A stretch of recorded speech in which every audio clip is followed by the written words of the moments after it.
Hey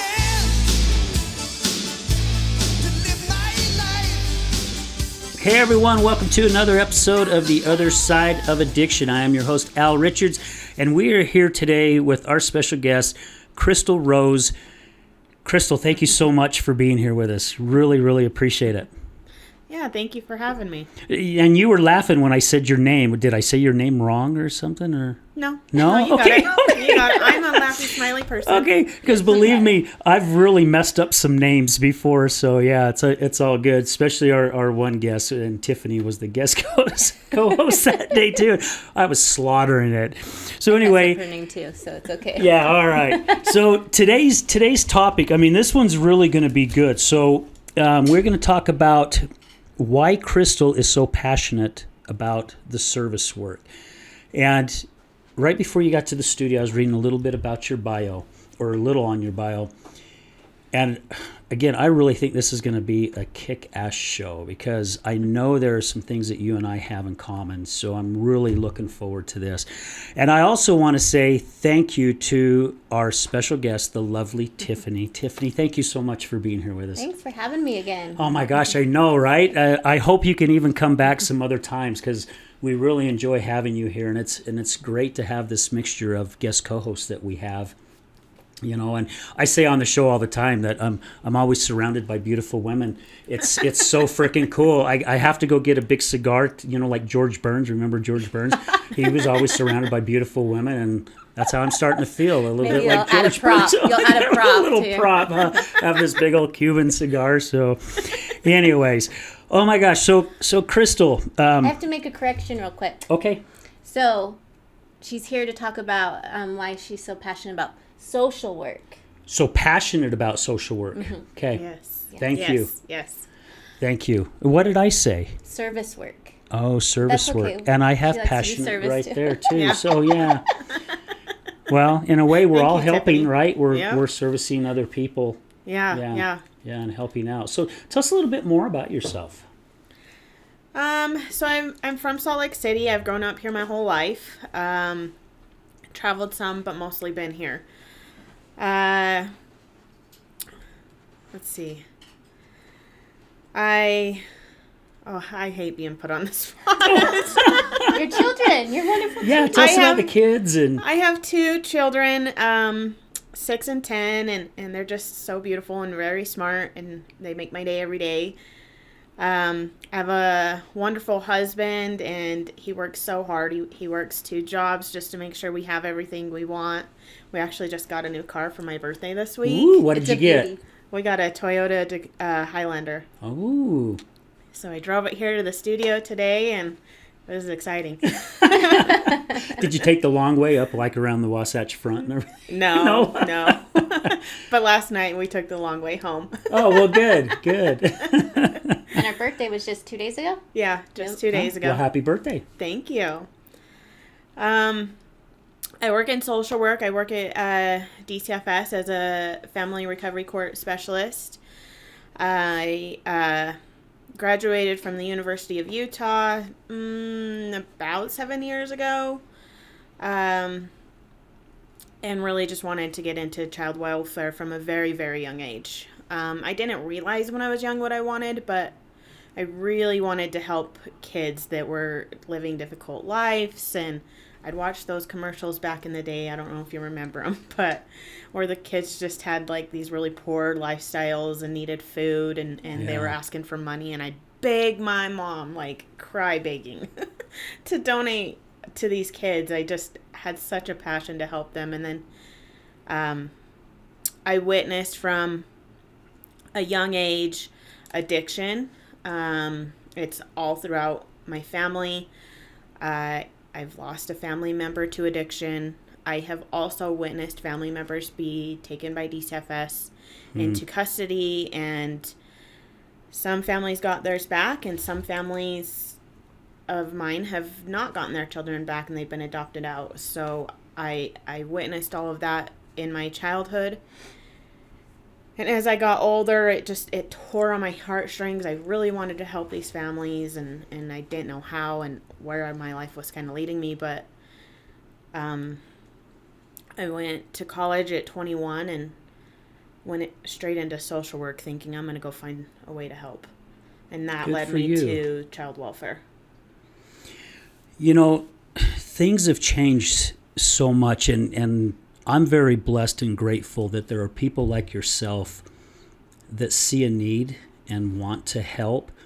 You know, it's even like with Tiffany, you know, with what she's battled through, and then she's come out of that battle to go out and lend a hand to help other people get through it. And one thing that I'm really shocked, and I got shocked quite a few years ago, is I have a good friend that I grew up with. We've known each other since elementary, and she works at one of the high schools. I won't say which one in West Jordan. There's only two, so you guys can guess which one. I don't know.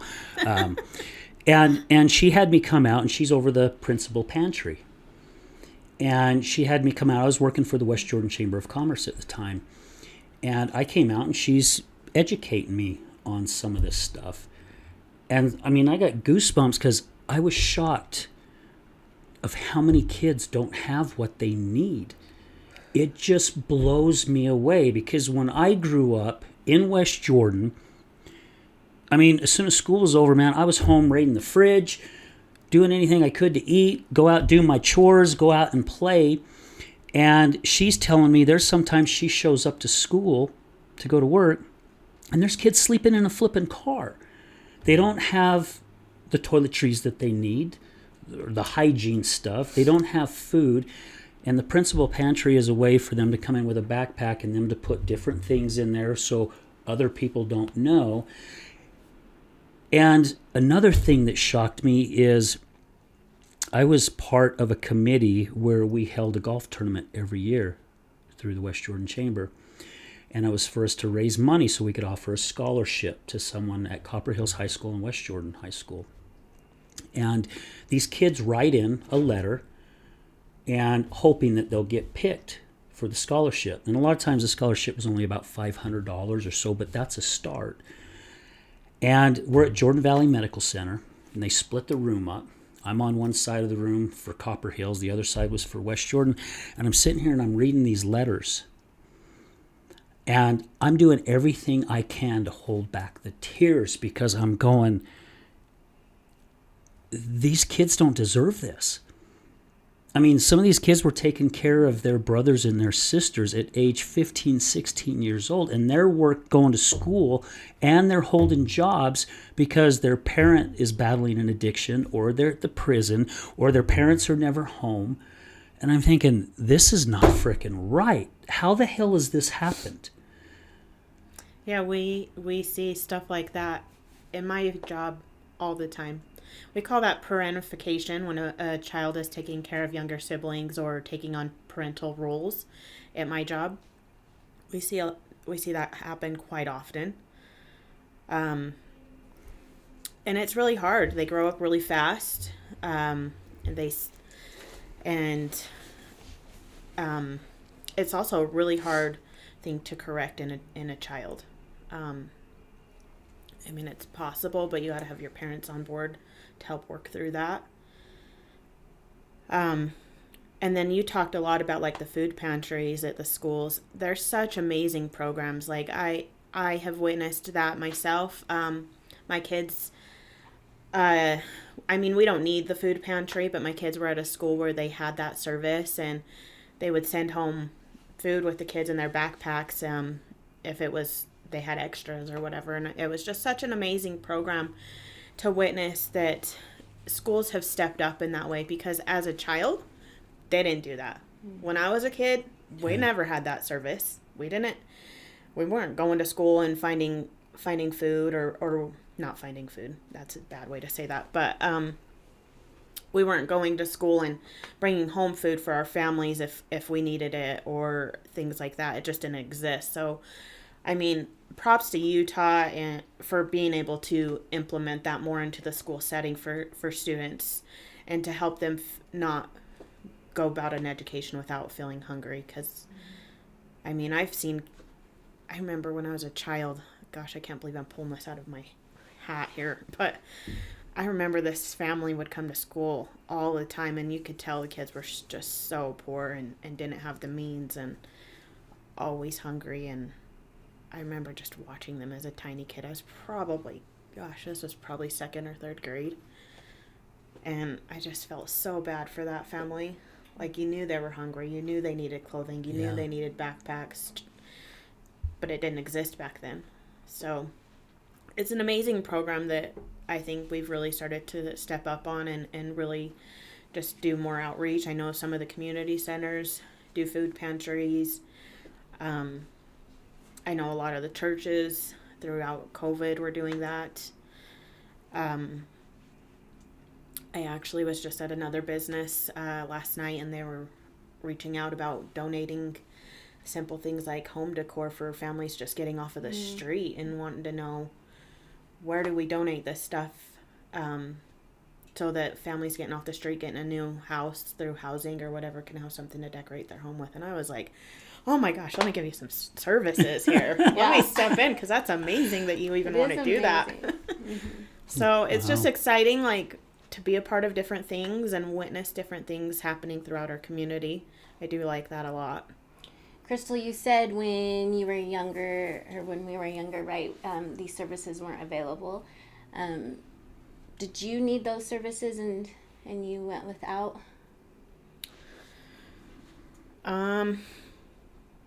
No and yes at the same time. My parents were very proud and didn't like to accept services like that.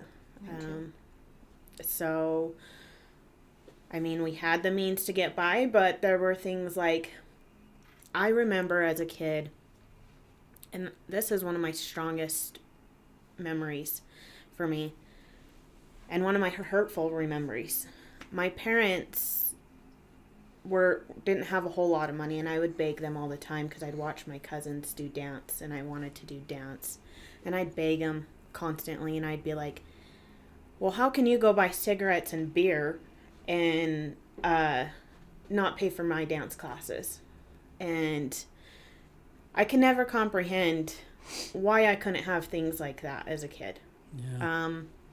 Why alcohol was so prevalent, but simple athletic things for me to do as a kid, I couldn't do. And I hated it. I used to get so upset with my parents about it. I just never could understand. And I envied my cousins, like, all the way into my adulthood. I mean, in college, I took some dance classes to fulfill that need. And I wasn't very good, so. But you still did it. Yes, But I did it. I did it. Yeah. I did it. And now I have my kids also fulfill that need of wanting to do that stuff and put them in sports, just because I didn't have it. And it was so important to me as a kid and is now. But it was hard seeing stuff like that. So, I mean, we always had food on the table. My dad always worked really hard. I've always called my dad, he's probably going to be upset with me, but I've always called my dad a social alcoholic. No matter where we go, no matter what we do, no matter what, he always wants to have his beer with him. He has a cooler he takes everywhere for any family party. Doesn't matter if they have it or not. I mean, he's a little more better about that nowadays, but he still likes his beer. He wants to be home by 5 o'clock so he can have his beer. And if there's a family event going on, but that he wants to drink, he's going to drink, and it doesn't matter what I think or say. My mom's not a big drinker whatsoever.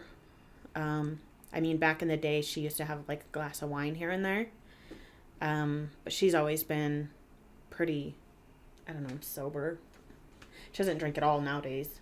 She says it gives her headaches, so she doesn't even drink. But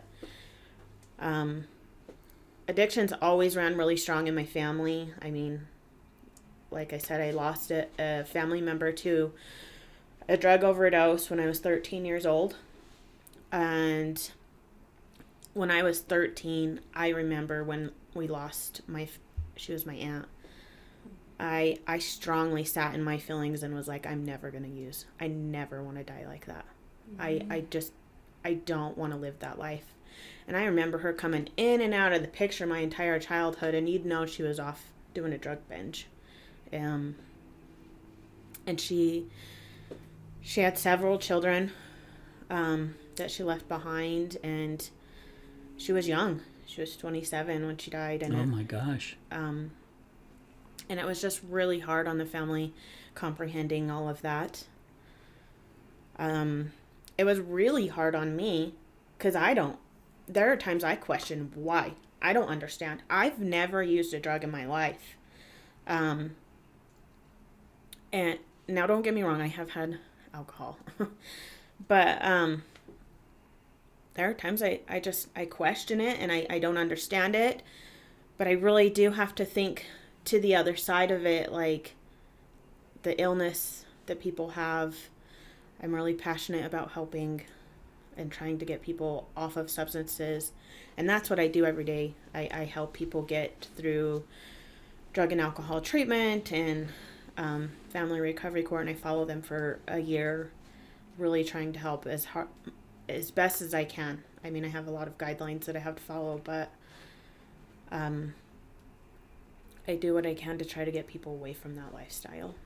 And you do that, Crystal, so these people have an opportunity to get their kids back, right? Because I know, Yes. I just can't imagine having your kids taken away from you, because I know in the depths of my wife's addiction, my daughter and her husband just decided, we would just not rather have the grandkids around you. Because, like you said earlier, because of the in and out. She's there 1 minute, she's not, and then she's there, and then she's not. And my wife was never drunk around her grandkids. She never stepped over that line. And it was hard for me too, because I love my wife. I want her to be able to see those grandkids. We both love those grandkids more than anything. But I also had to respect my daughter and her husband's boundaries as well, which was really hard, because to me, that was not my place to say, no, this is how you're supposed to look at it, because they're looking at it what they feel is best for their kids. So it's not my place to step. And I saw how bad that ate my wife up, not being able to see those kids. I can't imagine what you see on a daily basis with people who have lost themselves to the addiction and they don't have those kids, and how bad they want to get those kids back. And I just can't imagine the struggle that it is for them to get through there. So, to have someone like yourself to say, hey, look, here's my hand, take it if you want it, and I'm going to do my best to help get you through this. And like you said, there is probably a lot of red tape and different things that probably hold you back, and we won't get into the politic part of that stuff. But yeah, I just can't imagine what you see on a daily basis. For me, I don't know if I'd have the guts that you have to do that. Well, when I was young, like I had mentioned earlier, I lost some family members to DCFS. And it was hard on me. As a kid, it was really hard. I mean, I remember when it first happened, and this has happened, several times. When it first happened, my cousins, I was probably, I'm going to guess, like 5 or 6. Like, I was pretty young. I had no idea what was going on. I didn't understand it. I didn't know why. I questioned it, and I probably questioned it just as hard as my aunts and uncles and did. And I remember going to visits, the supervised visits, and feeling so strange and weird that somebody's watching over us with my cousins, And they were adopted out, and one of them we haven't seen. Oh, wow. And I'm an adult now. Holy They're cow. adult. I don't know that we ever will. But that was one of many. I had another cousin that was taken by DCFS for some neglectful situations, and they got their kids back, and they're still in our family. I had another cousin that was taken into custody when I was, I was 20, and I got kinship placement of my cousin. I took him. Now, I was super young, no idea what I was doing. I was single. I wasn't prepared for what I was going to take on, but there was no way DCFS was going to keep my cousin from my family. So I did everything I could to make sure that my cousin had a good life while he was with me. I worked on also helping my aunt get sober at the time to get him back. Now that struggle in itself was absolutely a nightmare as a kinship person, a family member. There were times I was out, my aunt would relapse, and I'd be out searching the road home and the homelessness streets downtown North Salt Lake with my mom, trying to find her and get her back into VOA. And meantime, I have my cousin at home being watched while I'm searching for his mom, trying to help her. And I mean, at the time, through that whole situation, I got through it, and she got clean and sober and got him back. But as soon as she got him back and the DCFS case closed, she relapsed. And this was a third time for her that he was taken. And DCFS, it is a hard time when it's a second removal to get services offered and try to get your kids back. But when it's a third time, I don't know that I've ever seen services offered. They go straight towards termination, and kids are placed for adoption at that point. Just because, I mean, kids deserve permanency. They deserve stability. They deserve to have that and not just keep going through this process. And when I had my cousin, I knew I needed to go into social work. That was like, I knew I needed to go down that path and find more kids that I could help like him. My aunt in that scenario ultimately lost custody in a third removal. He was adopted by another aunt, and because I couldn't take him on the third time, I was full-blown college and just didn't have the time or even a home to bring him home to. So I was super grateful, and still am extremely grateful to my aunt that she could take that on, and she gave him an amazing life, and she's been there for him, and just she's also kept him involved with his mom. And even though she's to this day still had addiction problems, so I've really seen a whole realm. I've seen the red tape. At DCFS, I've seen very frustrating situations where I wished we came. So there's a timeline that not a lot of parents recognize in the very early stages of having their children removed. But you have up to 18 months to get your services at least started and worked halfway through, and work on that reunification and bringing the children home. And I've just seen where people write it so close up to that 18 months that it's too late. And it is heartbreaking. Like there are some cases that I still just carry with me, like hoping that they're out there doing okay. So I want to know, when you were younger and you had all these interactions with DCFS, what was your take on DCFS? Like, what did you think of DCFS? That's a good question. That's an excellent question. Yeah. So I didn't understand DCFS as a kid. That was my take. I didn't know why. Was it what? I didn't understand. I didn't know why. I truly did not grasp it.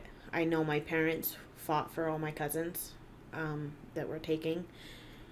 A few of them were placed in our home as kids, and I was super grateful to my mom and dad to be able to do that. I think I understood the realm of helping through my mom's eyes.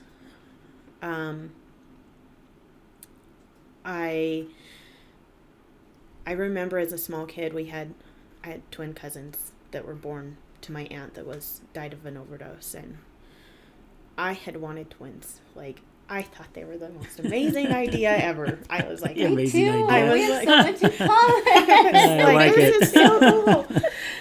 And I was 12 or 13 and wanted to babysit and just be with those twins all I could be, you know? Like, how cool is this? So I remember, this is pretty raw for me. It's pretty hard.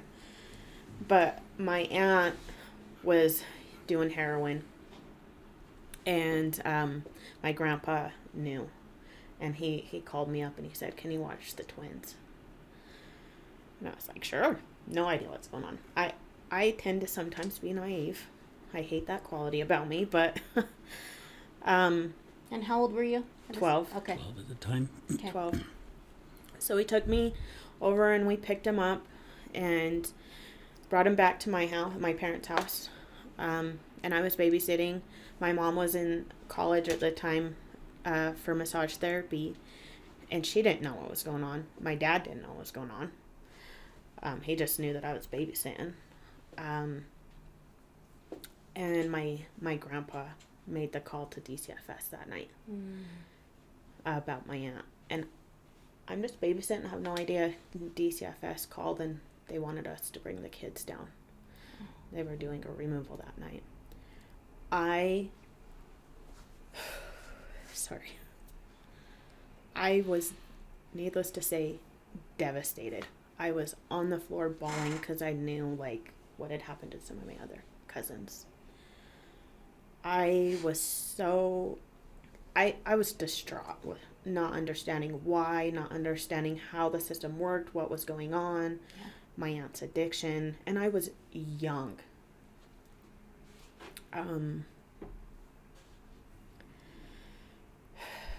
So honestly, to answer your question, I didn't know. It was not until I was an adult that and went through it with my cousin that I had kinship placement of, that I really tried to grasp more of an understanding. It wasn't until he went home that I went to college. And when I went to college, I didn't know if I wanted to work in child welfare, if I'm being honest. I didn't know if I wanted to do drug addiction. I'd seen too much of it. So I took it a day at a time and knew that I still wanted to help and do social work. And that's kind of how it's been. But as a kid, I didn't understand. That's heartbreaking for you to go through that at 12 years old and just being I just picture you at 12 babysitting, your lovely twins that you were hoping to have when you're older. Yeah, right. and having that, phone call come in and just disrupt. And the reason why I ask that is because I hear all the time, right, that DCFS is the evil one, or the one that is against the person, right? Yeah. And so after you explaining that, I didn't hear that in your story. So what a lot of people do not know, and they teach us this in college. I mean, we go and we learn ethics and how to treat our clients and how to be compassionate towards them and hold empathy towards them. But what a lot of people don't know is they really teach you to put the client center and not share your story. So I have a lot of colleagues that are probably got similar stories to mine as to why they got into this field. But they don't go sharing those things with clients because they tell us not to. It's about their life and restoring their life and helping them live a life of recovery or finding help through their mental health. And so they don't hear our story. They don't know our story. I've shared bits and pieces with clients here and there to kind of help push them through. But you also, if you're going to do this line of work and be in this line of work, you have to learn boundaries and you have to learn. And it's hard for a lot of people. I've seen a lot of coworkers not make it, but learn to not be emotionally invested in things. Because when you're going through a hard time, you're going to blame everyone around you because that accountability piece isn't there yet. And with going off of that, like at first, right, I hear just what I said, DCFS is the against me or whatever. But then as the case revolves, right, or develops and you are there holding their hand, like Al said, then they just adore. And adore you as a person I've seen, and also at DCFS as an organization.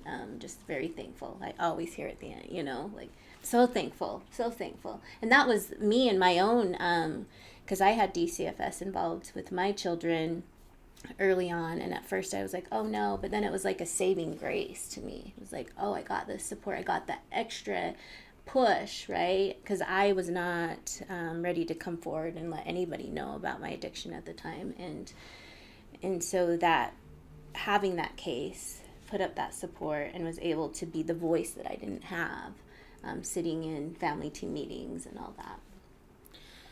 It's like a light bulb as you watch families make the change.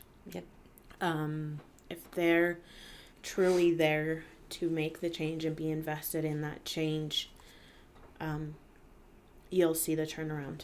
You'll totally see the turnaround in their behaviors. I like to call it their glow, and I think that comes back as they start making the change, and it's such a beautiful thing to see as substances leave their body and they get a grasp on the mental health. That's probably one of my most favorite things. By the end, they are very complimentary if they get more of an understanding and a more of a, I got the help I was looking for all along.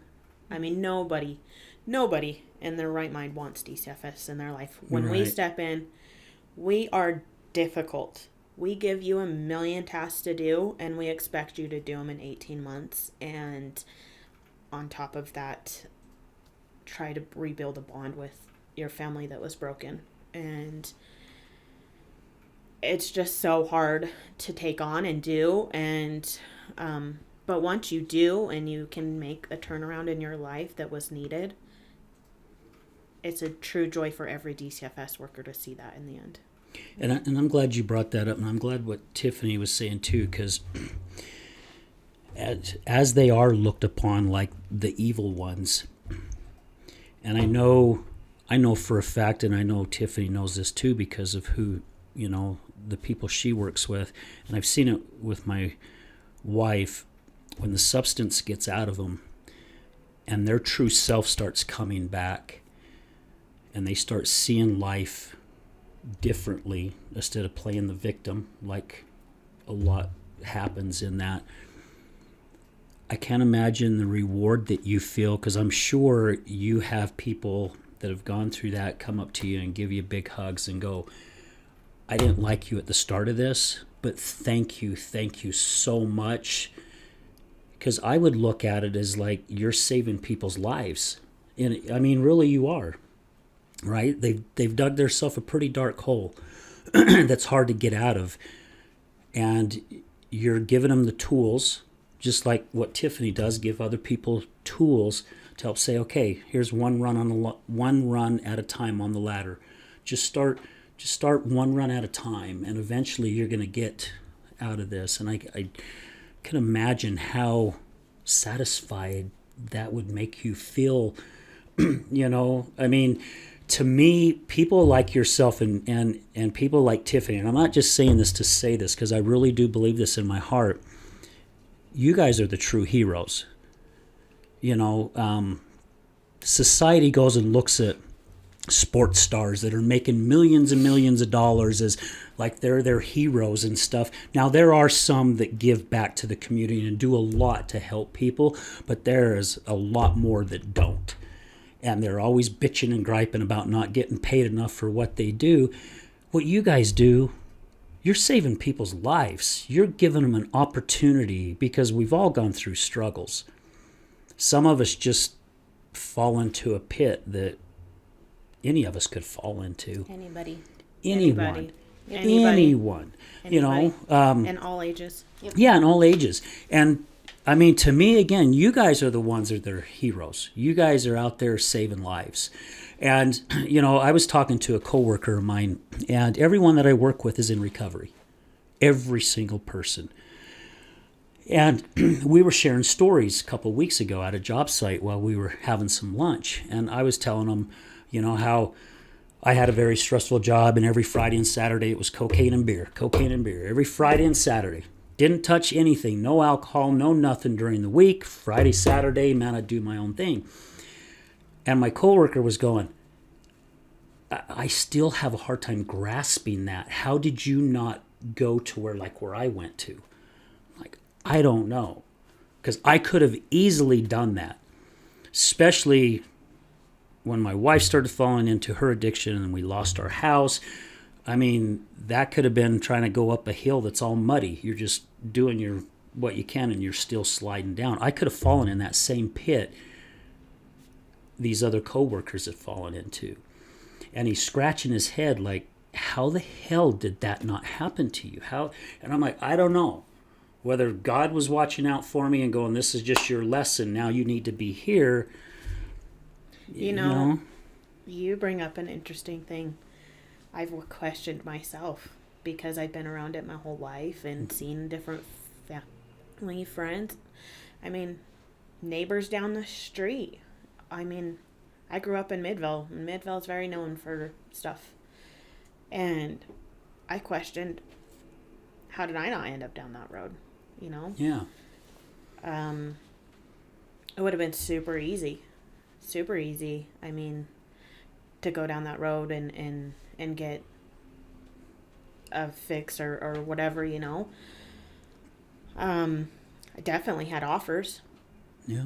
But I just stuck to my guns like, no, just not going to go down that road.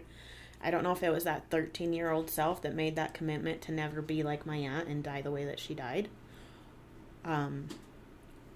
Or if it was God up above that was like, no, this is not your path. Yeah. And I'm very strong in that boundary, like very strong. I go to a party with friends and they want to have weed or CBD or a joint or something, and I'm like, I'm out. Like, that's just my cue to bounce. Yeah. Like, you do whatever you want to do. I'm just not going to be a part of that. And they all know. They all respect me. They're all very kind about it. And they just don't cross the line. Like, everybody's very, very, very nice about it, and I don't have to worry about stuff like that in my life. So it's great to be at this place and be able to save lives and be able to understand what people are going through and how easy it is to do that. I mean, I recognize a lot of people go down these paths when they're hurting. I see that almost daily. Like they get in a bad relationship, they have a death in the family, they meet friends that are just trying to help them get through something or whatever. Or a partner. Or a partner. And parents do not choose to do this. No. Right. I don't think anybody chooses. Yep. And that's been a hard thing for me to understand. Because I've always thought, like, why couldn't you come to my side and understand you could live a better life? But I've also had to come to your side and recognize it's an illness. Mm-hmm. It's not something that you're choosing to do, but it's choosing you and really grasps you. I've recognized that first time that you hit something or use something. That's probably a terrible term for you. Yeah. No, it's okay. Especially when oh, go ahead. You're not finished. I was just gonna say, when you use something, it's just so easy to get addicted. Mm-hmm. Yeah. Well, and then just everybody's wired differently, you know, and we just don't know. I mean, like, you could have been not addicted to the cocaine and alcohol, ever doing that over and over again, but let's say 5 years from now you try it again and you can get addicted like that. Yeah. It just depends on how, you know, what wiring's going on. What wiring. I've been hypersensitive of that because I believe that addiction runs in families. It is in my forefront brain that I like think about that. Like, if I were to use something, I could be addicted like that. And I think that also sits in my 13-year-old self and reminds me not to use. And you have a really good point, Crystal, with that, because a good friend of mine, JD, who used to be our co-host, he has addiction throughout his whole family. And he watched it growing up. His dad, stepdad, mom, sisters. And he made the decision at an early age. His goal was to be a professional baseball player. And he's like, man, if I try alcohol or if I try this, I can end up just like him. And he chose, just like you have he's chose to break that chain. That's You know? exactly what I wanted to do. You're breaking the chain. And, it's like with Tiffany, everything she's gone through and now where she's at in her life, she's breaking that chain. And I do believe, just my belief, not saying this is how it is because I don't know, because I've not had addiction in my family. I mean, my dad drank a lot of beer. He'd come home and drink a 12-pack and there for a while. And then all of a sudden one time he just stopped, and so I've not seen that. But I really do believe that those who start changing their life, it's like cutting, just like amputating that nastiness that has gone on in the family and just saying, this is not going to happen anymore. And you cut that frickin' chain, and now you're looking at helping other people. Plus, your kids get to see a different part, right? And you can't keep them from everything, right? I mean, one of our guests told us the other day that we should interview a security guard from high school, and you'll be shocked what they see on a daily basis. They're like, you'll just sit, your chin will just hit the floor, of what they see. So we can't protect them from everything, but when you come from, and not saying that these other kids have not come really from a solid, well, I guess they're not. They haven't, to be honest with you, right? You got to have a solid foundation for your kids to come home to and feel like that they're loved and protected. And by opening up and sharing things with your kids, again, yeah, I really do believe that you help cut that chain. You bring a good point with my own children. So growing up, I mean, I learned from my parents. I learned from my aunts and uncles. I learned and gravitated towards what I really wanted and had a drive for that. And I knew what I didn't want my children around. So they've been pretty sheltered when it comes to stuff like that, and I worry about it. I worry, like, am I not teaching them enough, or is it the right age to start talking about some of that stuff? Like, my daughter's 10. When do you open that door and start bringing those conversations in for her to understand? And I mean, my son's way too young, but it is a concern because, I mean, my mom was very open. Whenever I had a question, I could go to my mom with anything, and my friends would come to my mom with questions because their parents wouldn't talk about it. Yeah. It was a very taboo type. We don't talk about that when I was younger. So we would stay up all night long having those conversations with my mom about all kinds of things, anything.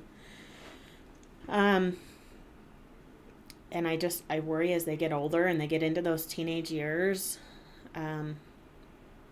what that's going to be like. I'm very, very open with my kids. I have really you have teenagers. hard, What's that like for you? But I've been very, very open since I came back in their lives. It gets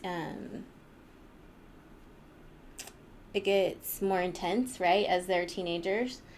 But yeah, my kids carry naloxone, Narcan. They have fentanyl testing strips, and I have conversations with them. If you are going to use anything, all of them have said to me, Mom, you taught us. We're not doing anything. You know what I mean? And I've had cousins, and I will take that. Like, I'm glad that I could,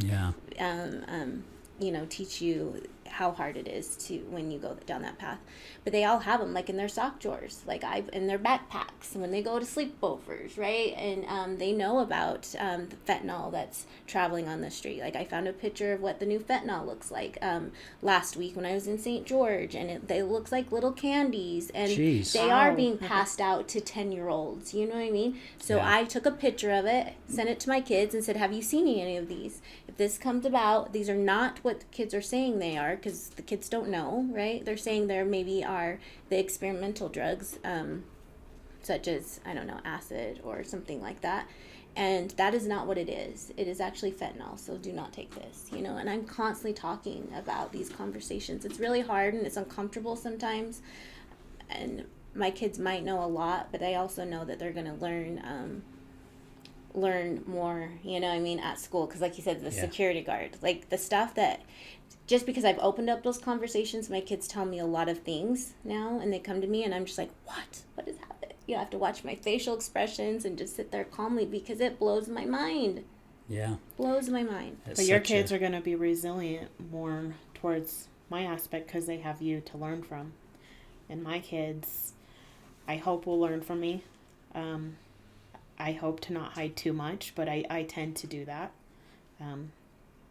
when it comes to stuff like that. Just because it can be uncomfortable to not talk about, or to talk about. And so I'm hoping to gravitate towards the way you've been, more open about it, more talking about it, and not so shut down when it comes to conversations with them, and try to shield them. Let's pause for a quick commercial break, but when we come back, let's touch on that a little further, if we could. So, because I think it's important that we do talk about it, just even for some of our listeners who are either on the side like Tiffany or on the side where you're at. Because I'd like to share a few things that I've had. I mean, I had 2 daughters, and the fear of having 2 daughters, what a dad goes through. So, guys, stay with us. We'll be right back. Have you ever been in a car accident? Do you know what to do after being in a car accident? Are the insurance companies going to take care of you? Hi, I'm attorney Rick Heaton with the Law Office of Bobby Udall. I will help you through the process and answer all of these questions. I give every single client my cell phone so they can talk to me whenever they need. Let me deal with the insurance company so you can focus on getting better from your injuries. Call me at 385-330-0226. Again, my cell phone number, 385-330-0226. Don't call the insurance company first. Call attorney Rick Heaton at 385-330-0226.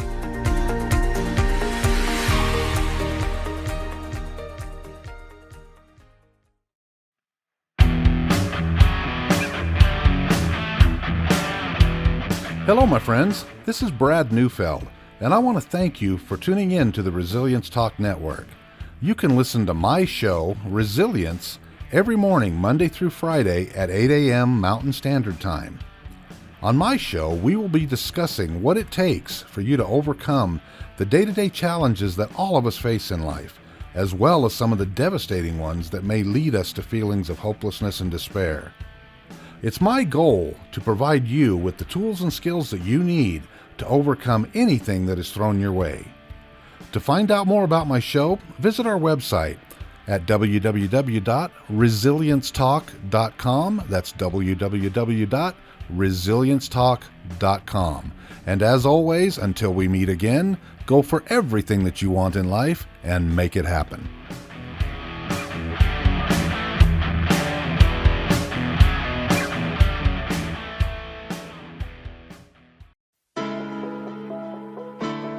Good morning, this is Leticia with Computer Hospital. We are your computer repair experts for both PC and Mac. We are your community resource for all of your computer repair needs.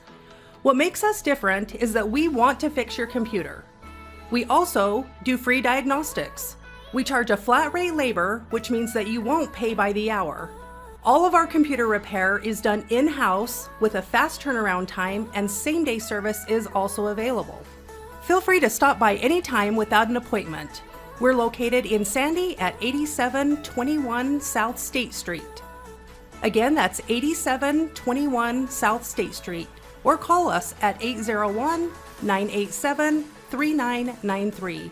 Again, that's 801-987-3993. This is Leticia with Computer Hospital, and we look forward to seeing you soon.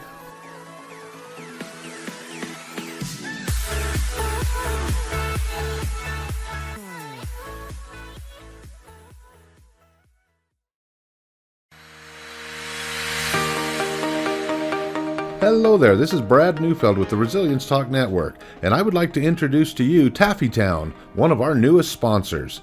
Let me introduce you to Derek. Hi, I'm Derek from Taffytown. We're proud sponsors of the Other Side of Addiction podcast. Taffytown is a family-owned and operated business still operating in the Salt Lake City area for over 100 years. We manufacture some of America's best saltwater taffy. What makes Taffy Town stand out from all of the others? We have a unique recipe, a whipped style recipe that incorporates egg whites, evaporated milk, real sea salt. It's a unique product that is flavorful, melts in your mouth. And the best part is we probably have a flavor for anyone's liking, a flavor for any reason, for any season. We have unique flavors like chicken and waffles, maple bacon, frosted cupcake. New this year was a pineapple ghost pepper flavor. That's awesome. Where can people find out more about Taffy Town and all of its products?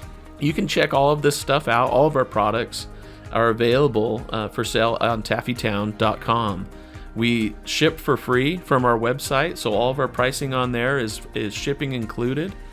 Oftentimes we offer special promotions and discounts to our loyal customers, so do be sure to sign up for an account, and we look forward to seeing what we can do to make you smile with our taffy. Where are you located? We are currently located at 9813 South Prosperity Road in West Jordan, Utah, just at the foothills of the Copper Canyon mine. Derek, taffy has always been a great gift to give. What are some of the creative ways Taffy Town can help say thank you to others?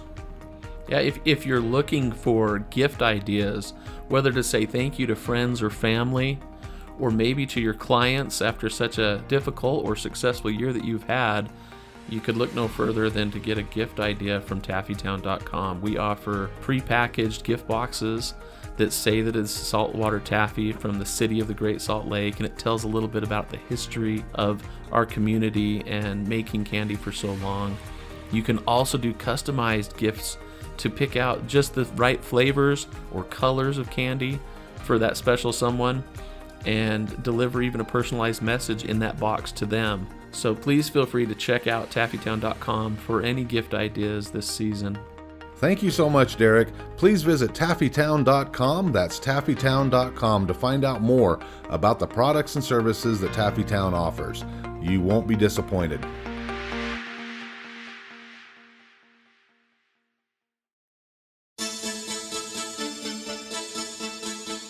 Do you know someone who's gambling with death due to an addiction? Do you know someone whose life is being turned upside down due to a loved one that's battling with addiction? Hi, I'm Al Richards. I am the host of the Other Side of Addiction podcast. I started the podcast due to my wife's battle with alcohol. Let's just say I became addicted to her addiction. Our podcast is helping people understand a little more about those who have battled addiction and those who are hurting from their addiction. Through raw vulnerability, we share stories that help uncover the root causes of addiction. Shame felt on both sides, matter of the conscious and subconscious mind, continued beliefs, and often confusing paths of recovery. We collaborate with real people and their stories, as well as licensed professionals, to help our audience gain a better understanding of addiction. You can find us on Resilience Talk Network. You can also find us on Facebook at Mr. Al Richards. That's Facebook at Mr. Al Richards. You can also find us on YouTube. Just look up the Other Side of Addiction podcast.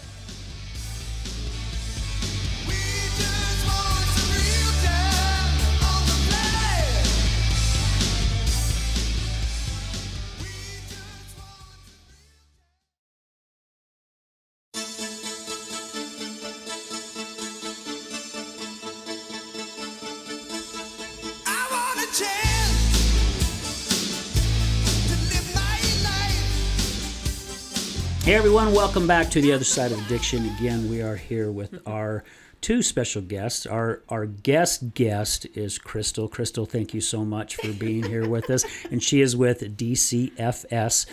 And I'm getting educated on how to say that properly today. And Tiffany helped me at the beginning of this, and so did Brad. And we're here with Tiffany as well. So Tiffany, and for those of you that don't know, Tiffany is with USARA. Yes. Love working with these guys. I love working for them. Yeah, yeah. And I'm really excited, too, before we get in the second half of the show. So Janan just got an email from the state. They accepted her. She called and told me. Did she? Yes. It is so freaking cool. I am so proud of her. Janan? And so she's my wife. So she has decided she's had enough of accounting. She's done. She just doesn't have a passion for it anymore. And the summit that we held in St. George and some other things that has been happening, she's like, and I think she has spoken to you about it. She's like, I just want to start helping people, and which is so crazy because I tell you what, 6-7 months ago we talked about it. She's like, no way in hell. I don't want anything to do with it. that. So she's changing. It's changing. Changing Like their I life. like to say, she's been this caterpillar all this time, and I don't know if when you were a kid you touched a caterpillar and it would curl up in the ball, and you'd play with it. She's got in the cocoon, and now her cocoon is breaking apart, right? She's coming she's coming out to be this butterfly. Yeah. So was that a good analogy or not? Probably not. It was funny. It was funny. The All right. ending was very beautiful, and I do agree. Okay, good. Yeah, she's starting to flourish. Yes. All right. Maybe not picking up the caterpillar and playing with it. Yeah, or that was anything, kind of but odd. was funny. I just remember as being a kid, you always picked it up. You're always. All right, we got our laugh in here. So, and I don't know if you guys remember that. The laugh in. Remember watching that as kids? The laugh in. I don't know. That just dated myself. It was funny. It was funny. I used to watch it as a young boy. Laugh In was really, really good to watch. And they called it Laugh In for a reason because you was always laughing. Even though I was a kid and didn't probably understand a lot of the adult humor, but I still thought it was funny.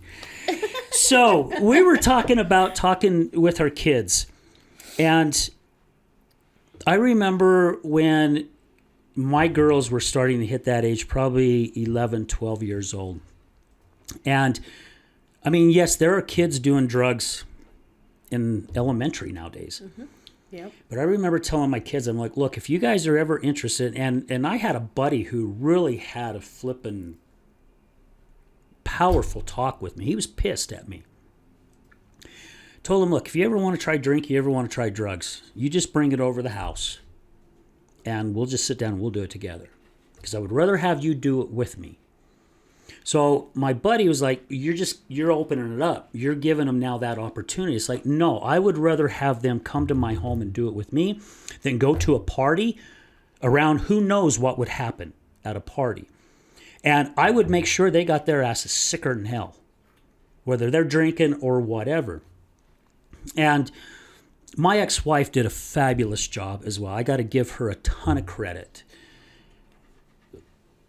Raising the kids the way that she was. And both her and I partied. I mean, we were kids when we got married. I mean, I was only like 20-something years old. She was, 17 or 18?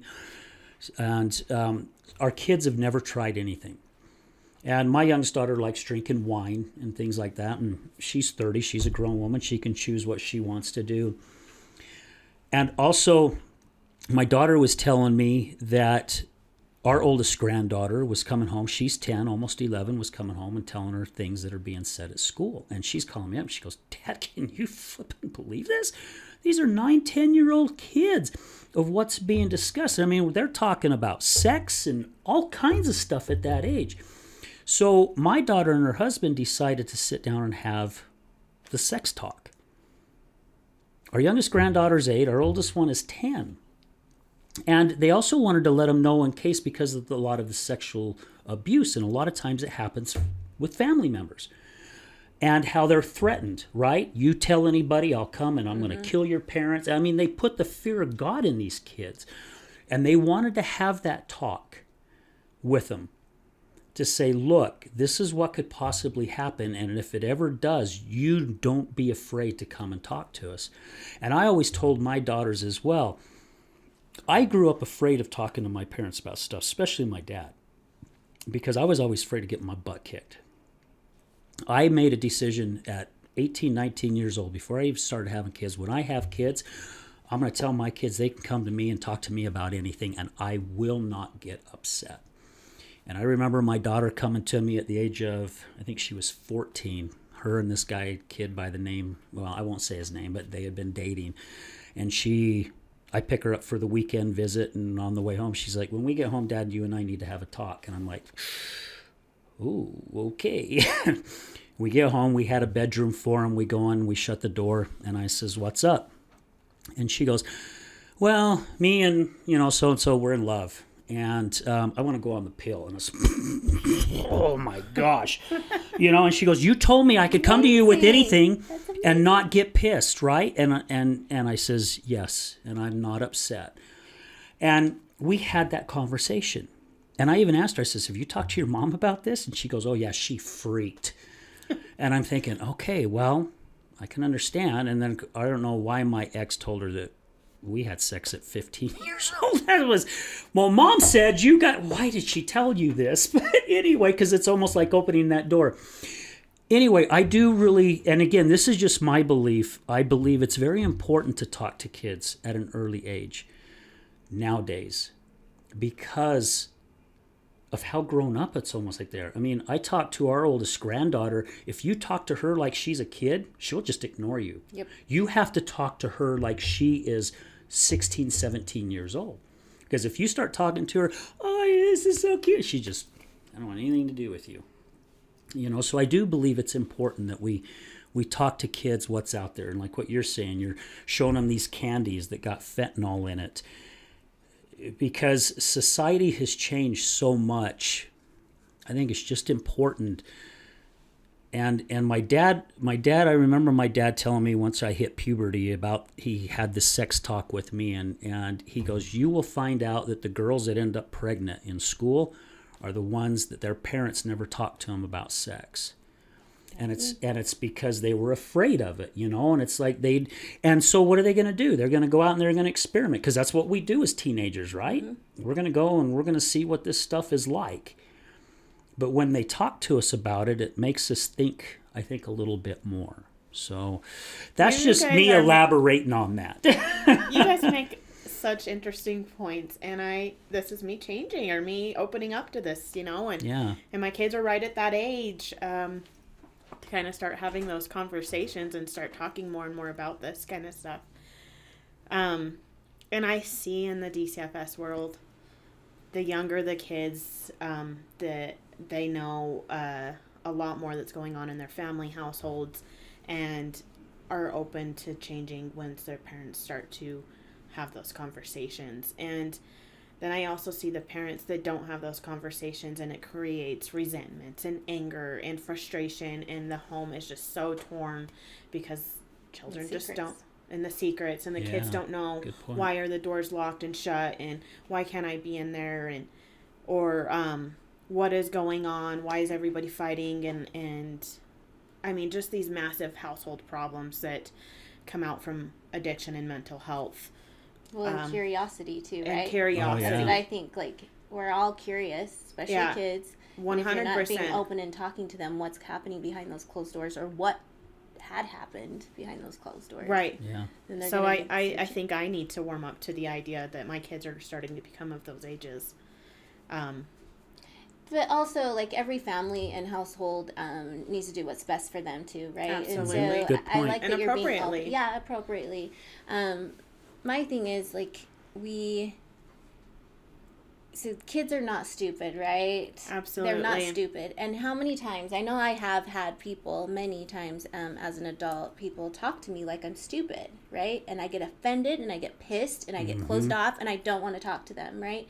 And so I think of that, like, with my kids, like, I'm not going to talk about this because I think that they don't know about it. And on their point of view, they're like, I do know about this, and my mom is trying to talk to me, or talking to me about this over here and acting like I don't know about this over here. You know what I mean? And how dare she? You know what I mean? And they're not going to voice that. I mean, I don't even voice it to really people that talk to me like I'm stupid. I just get pissed off, So that's why I do it, because I know and again, each household's different. My kids have been exposed to more as a young child because of my own addiction.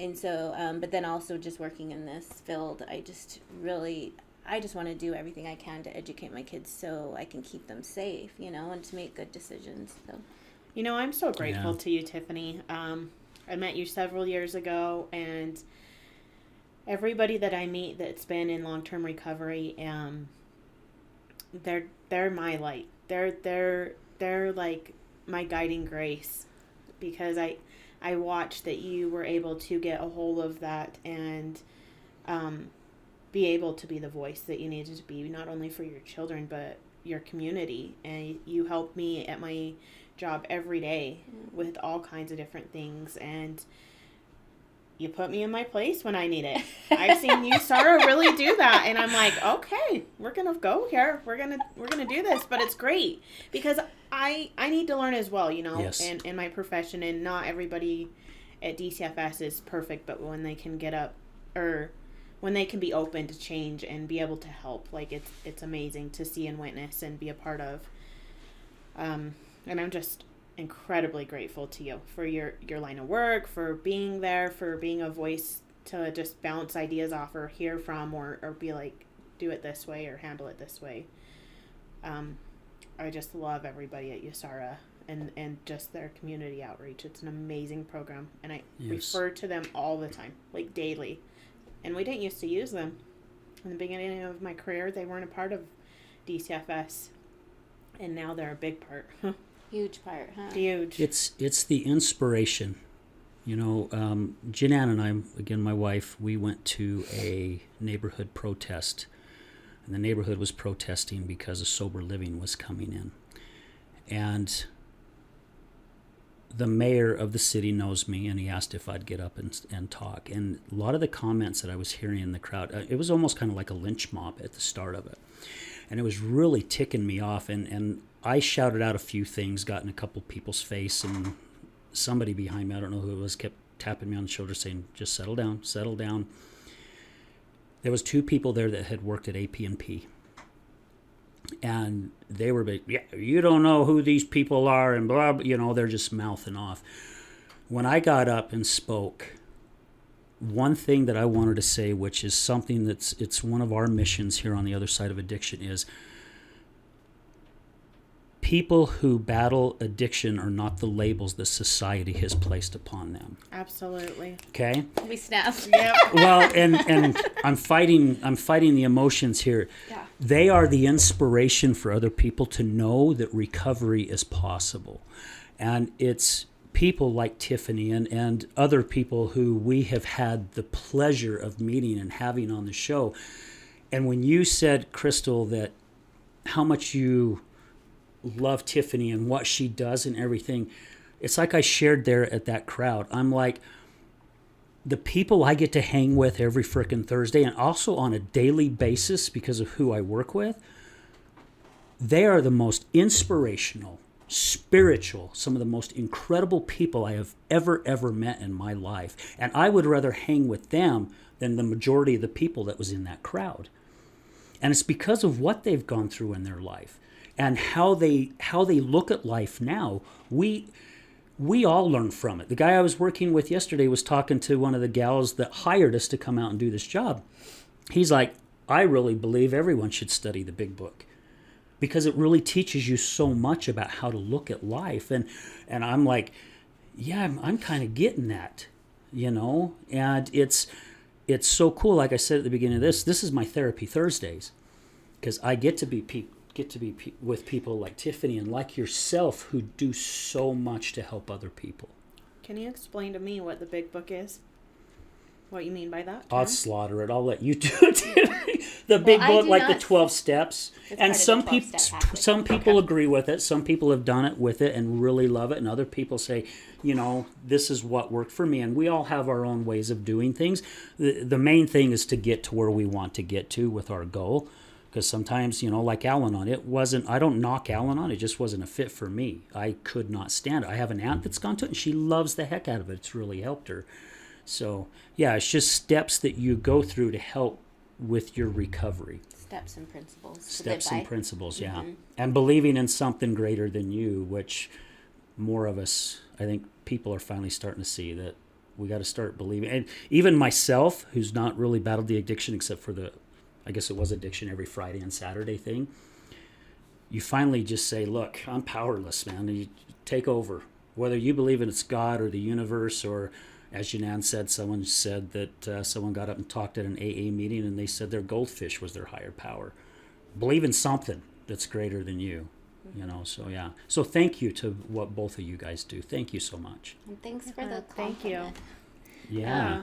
And just to I'm just so appreciative that you, Sarah, right, or just people in recovery get to have a place in the table amongst like DCFS workers, judges, and all that. It's really important because we all have different perspectives, and we do deserve to be there. And I'm just so grateful that you personally have opened up your heart and your mind, and just like you said, I'm being taught right now, right, and just being open-minded and letting us just have our experience, because it helps us, and then it helps the people that we're serving too. So I love you. Yes. I love you too, and I just, everybody out there in sobriety, I tell them every time, it's one step at a time.